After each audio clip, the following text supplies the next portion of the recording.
Bonjour à tous et toutes et bienvenue au Good Morning Trading. Je suis très heureux de vous retrouver en pleine forme pour Good Morning Trading. Il va être ultra rapide puisque là je viens d'enregistrer un Good Morning Trading il y a à peine 20 secondes. J'ai parlé pendant un quart d'heure et je me suis rendu compte que je n'avais pas enregistré le bon écran. Donc voilà. Et comme là les marchés viennent d'ouvrir, je vais aller super vite, ça va pas durer un quart d'heure. Mode speed, je suis désolé, il n'y aura pas d'analyse géopolitique comme j'ai pu faire il y a 20 secondes, mais je recommence tout. Et très rapidement. Alors, statistiques importantes du jour, États-Unis, 13h30, inscription au chômage, prix import-export, vente au logement, c'est vraiment les statistiques importantes. On a eu aujourd'hui, cette nuit, un repli très fort de la production industrielle chinoise et cela inquiète. Pourquoi cela inquiète? Parce que la Chine, c'est l'atelier du monde, l'usine mondiale, et si la production industrielle chinoise baisse, ça veut dire aussi que la demande intérieure chinoise stagne, mais surtout la demande extérieure pour les Chinois. Donc la croissance mondiale risque peut-être de baisser en 2019, ce que nous prédit le FMI, et là ça semble donner raison au FMI.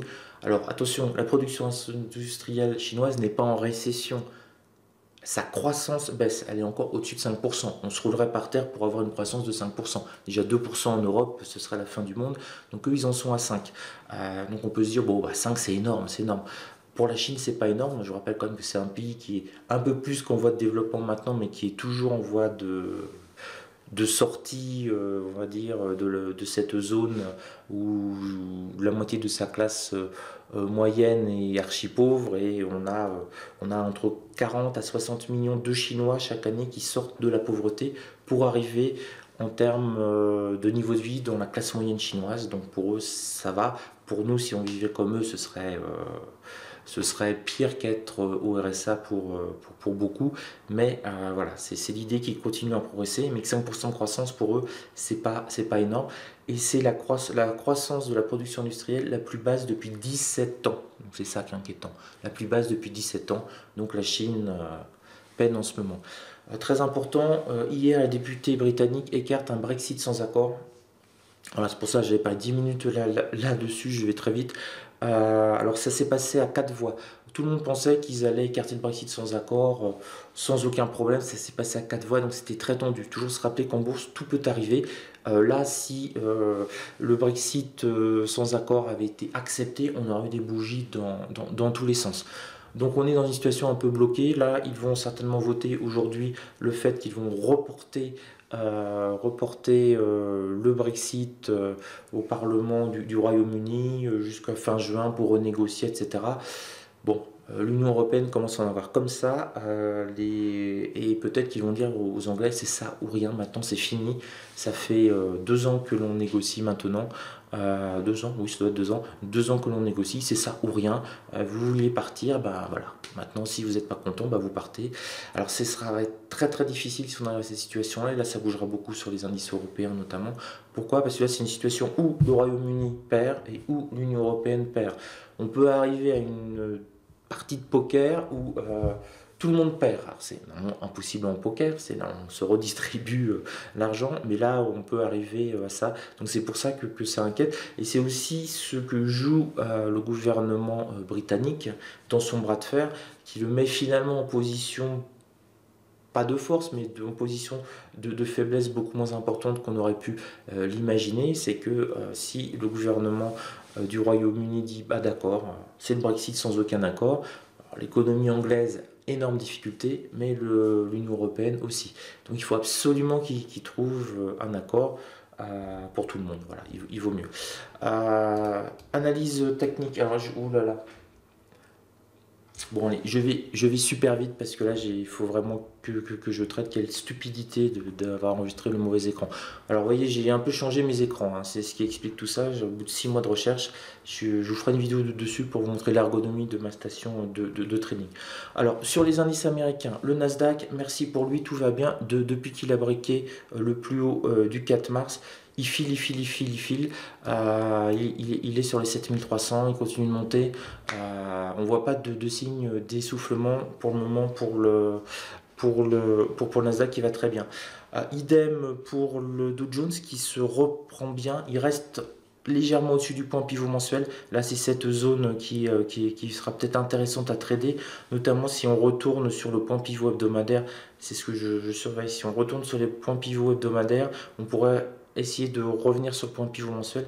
Et là, il y a un petit trade de 30-40 points qui pourrait être sympathique sur le Dow Jones. À voir, hein, c'est scalper.